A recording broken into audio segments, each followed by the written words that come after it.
Hello, this is Pastor Stephen Anderson from Faithful Word Baptist Church in Tempe, Arizona, and today we're going to talk about Greek adjectives.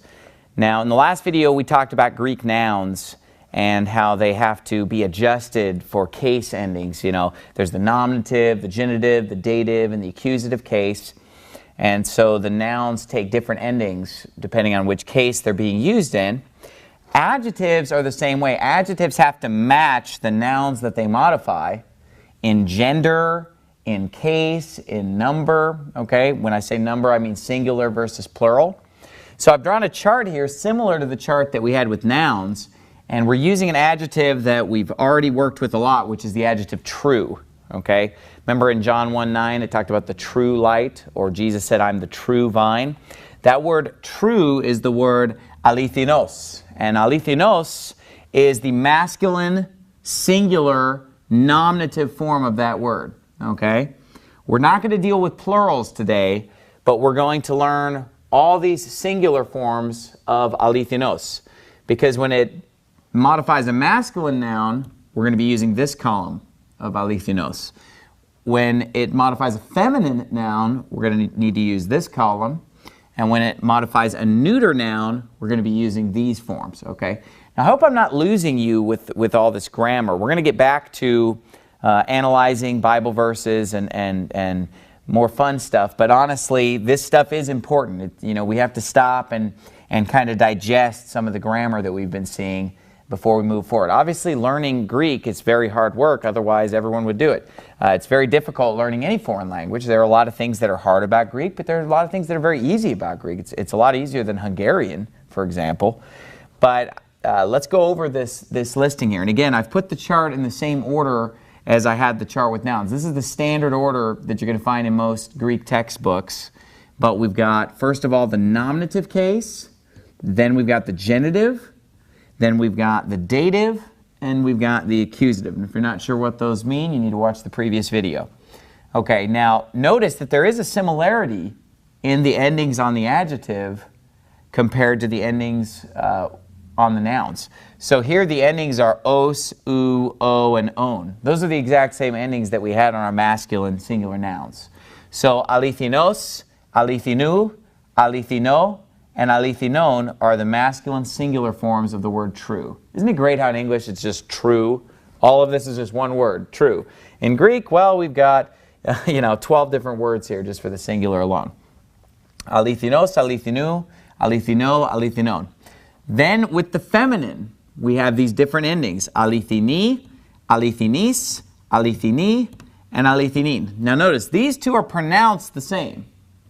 The nominative singular feminine and the dative singular feminine, but this one has a iota subscript, which helps you identify it, okay, when it's spelled out. So that's helpful right there. Then we move into the neuter column. We've got alithinon, alithinu, alithino, and alithinon. Now, again, the neuter, nominative, and accusative are the same, okay? So let's think about some examples of this word that we've already come across. We've come across it, of course, in John 15:1, where the Bible said, ego imi iambelos ialithini. So iambelos is a predicate nominative, because he said, I am the true vine. A predicate nominative is the noun following the state of being verb. I am the true vine. Okay, so we're going to be in nominative case.